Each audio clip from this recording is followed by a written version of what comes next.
क्या आपको कोविड-19 के लॉकडाउन वाला वो दौर याद है जब अचानक से देश भर में सब कुछ रुक सा गया था और हम सबको मिलके काम करना पड़ा था? हाल ही में एक ऐसी ही चौंका देने वाली राष्ट्रीय अपील सामने आई है। देश के प्रधानमंत्री ने कुछ ऐसे कदम उठाने का आग्रह किया है जो सीधे तौर पर हमारी और आपकी रोजमर्रा की जिंदगी से जुड़े हैं। अब सवाल यह है कि आखिर ऐसा क्या हो गया? आज के इस विश्लेषण में हम यही डिकोड करने वाले हैं कि कैसे दुनिया भर में चल रहे टकराव हमारी रसोई, हमारी गाड़ियों के ईंधन और हमारी यात्राओं पर असर डाल रहे हैं। अब आपके दिमाग में ये सवाल जरूर आ रहा होगा कि आखिर अचानक से महामारी के दौर जैसी पाबंदियों की वापसी क्यों हो रही है। घर से काम करने यानी वर्क फ्रॉम होम करने और अपने डेली खर्चों में कटौती करने की बात अचानक क्यों उठी? दोस्तों, ये कोई आम स्थिति नहीं है। ये एक बेहद गंभीर चेतावनी है और इसके तार किसी बहुत बड़े अनदेखे वैश्विक संकट से जुड़े हुए हैं। ओके, तो चलिए सीधे इन निर्देशों पर आते हैं। नागरिकों से अपील की गई है कि पहला, वर्क फ्रॉम होम और वर्चुअल मीटिंग्स का ज्यादा से ज्यादा इस्तेमाल करें। दूसरा, पब्लिक ट्रांसपोर्ट या मेट्रो का चुनाव करें। तीसरा, पूरे 1 साल तक सोना बिल्कुल न खरीदें। चौथा, गैर जरूरी विदेशी यात्राओं से बचें। और पांचवा, कुकिंग ऑयल और केमिकल फर्टिलाइजर का इस्तेमाल सीधा आधा कर दें। सुनकर थोड़ा अजीब लग रहा है ना? ये छोटे छोटे कदम किसी बहुत बड़ी आर्थिक सुनामी को रोकने की तैयारी हैं। इस पूरी स्थिति को समझने के लिए हमें अपने घरों से निकलकर दुनिया के नक्शे पर नजर डालनी होगी। चलिए चलते हैं मिडल ईस्ट। इन सब पाबंदियों का असली ट्रिगर ईरान और इजराइल के बीच चल रहा वो भयंकर टकराव है जो लगातार बढ़ता जा रहा है। रात के आसमान को चीरती मिसाइलें, धू-धू कर जलते मिलिट्री बेस और हर रोज होते ड्रोन हमले। इस तनाव ने इंटरनेशनल पीस यानी शांति के हर प्रयास को पूरी तरह फेल कर दिया है और इसका सीधा असर हमारे और आपके ग्लोबल ट्रेड पर पड़ रहा है। अगर कूटनीति की बात करें तो इस वक्त इंटरनेशनल लेवल पर एक भयानक डेडलॉक बन चुका है। डोनाल्ड ट्रंप और नेतन्याहू जैसे लीडर्स की तमाम कोशिशों के बावजूद ईरान ने सीज फायर के प्रपोजल्स को सिरे से खारिज कर दिया है। हालत इतनी नाजुक है कि अब ऑपरेशंस फ्रीडम प्लस जैसे नए मिलिट्री कैंपेन्स की चर्चा होने लगी है। ये एक साफ संकेत है कि ये युद्ध अभी और लंबा खिंचने वाला है। अब जरा इस नंबर पे गौर कीजिए, 130, 130। हॉर्मुज़ जल्द मरुमध्य, जिसे हम स्ट्रेट ऑफ हॉर्मुज़ कहते हैं, ग्लोबल ट्रेड का सबसे अहम रास्ता है। नॉर्मल दिनों में यहाँ से रोजाना 130 भारी भरकम कार्गो शिप्स गुजरते हैं, लेकिन आज वहाँ समंदर में सन्नाटा पसरा है। शिप्स या तो गायब हैं या सुरक्षा कारणों से उन्होंने अपने नेविगेशन सिस्टम बंद कर दिए हैं। ये कोई मामूली बात नहीं है, ये एक बहुत बड़े ग्लोबल ट्रेड क्राइसिस की शुरुआत है।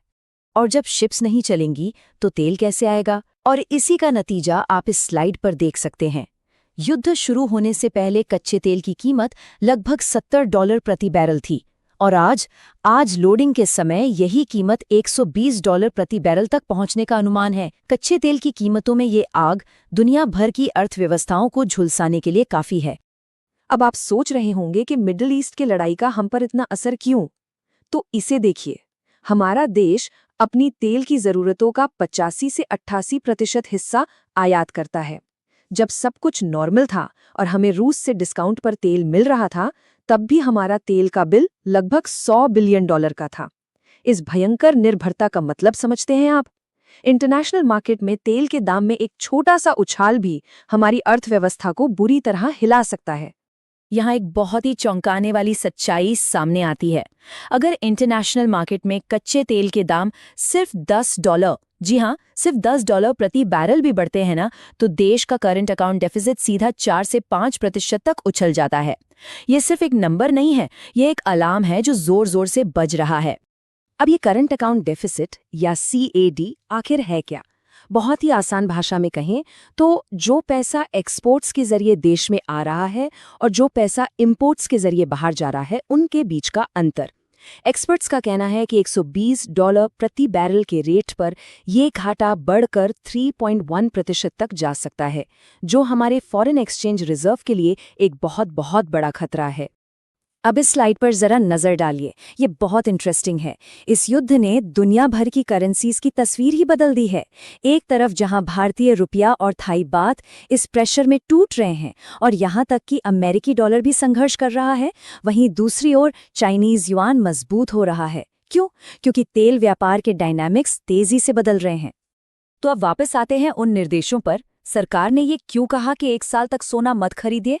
क्योंकि सोना हमारा दूसरा सबसे बड़ा इंपोर्ट है।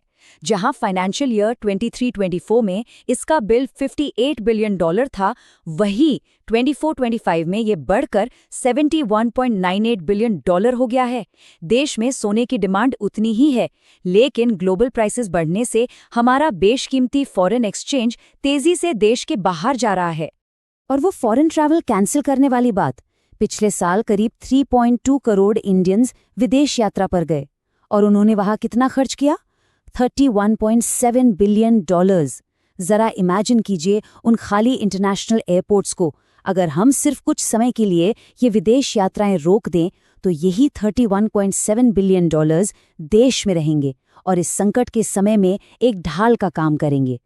एक और बहुत अहम बात, पेट्रोल पंप पर हमें जो कीमतें दिख रही हैं, असल में तेल कंपनियां और सरकार हमें बचाने के लिए पेट्रोल और डीजल पर प्रति लीटर 24 से 30 रुपए तक का नुकसान खुद उठा रहे हैं, लिटरली।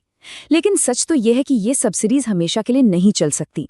आगे चलकर ये देश की एनर्जी सिक्योरिटी के लिए एक बहुत बड़ा सवाल बन जाएगा। हमारी खेती और हमारी रसोई भी इस क्राइसिस से बच नहीं पाए हैं।